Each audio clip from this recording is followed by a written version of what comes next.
Thank you again, Michaela, Dari, and Teresa for joining my presentation. This one's about turning the AC down, how the office needs a feminist fix. To start, I just wanted to point out some fun facts.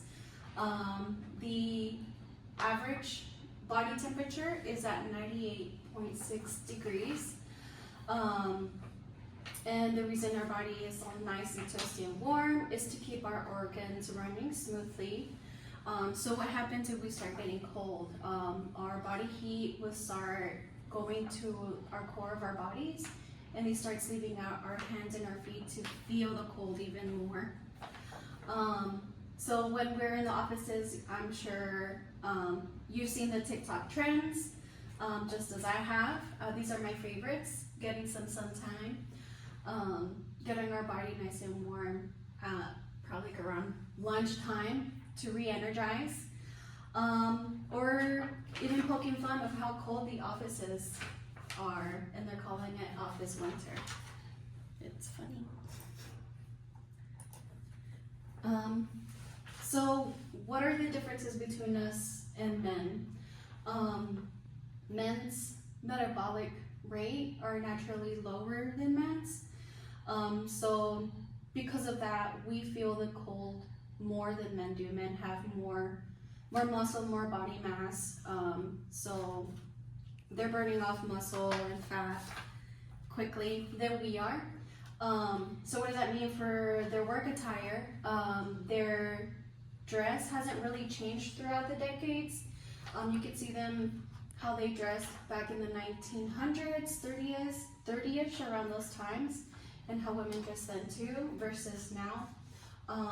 Men, like I said, their outfits still remain pretty similar. It's layered, versus women's outfits have been more about appearance than practicality.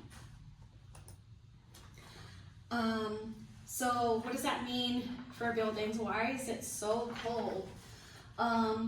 Because it's designed for the male body.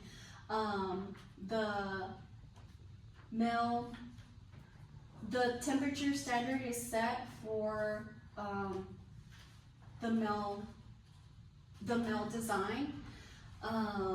So they have set the temperature to be at 68 to 72 degrees even during the summer.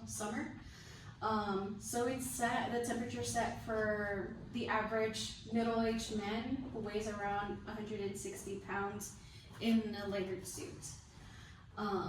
So what does that mean for us and these buildings and these designs? They have left us out. Basically, they've ignored our biological differences throughout the decades still. So how does this affect us? We're freezing cold. So unfortunately, because of cold environments, it starts reducing our cognitive performances. It makes it harder for us to focus. And this is because we're getting up, we're moving around, we're adjusting, we're trying to regulate ourselves, and it can become distracting. We're not really putting our full undivided attention into our work. It's more disruptive to our workflow. And so how does that make us feel? I know I'm not the only one who has gone in and complained like, hey, the temperature's a little too cold. And it just gets brushed off, like, okay, well, put your jacket on. So it makes us feel like we're ignored or we're being unheard, which has left us to adapt. We started bringing our blankets, jackets, sometimes heaters, just to feel some sort of comfort. So what is the call to action for this? Maybe it's time for us to start reevaluating the temperature standards with us in mind,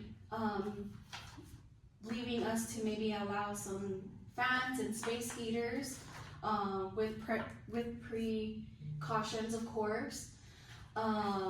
Maybe alter our dress code, have it be a little more flexible, or encourage layered dress codes. as well as maybe start advocating for more inclusive building policies and bringing these to building management. Or if it's helpful, and I think it's a good idea, is to start bringing these conversations to leadership and HR. And this is my presentation about being cold in the office. Thank you.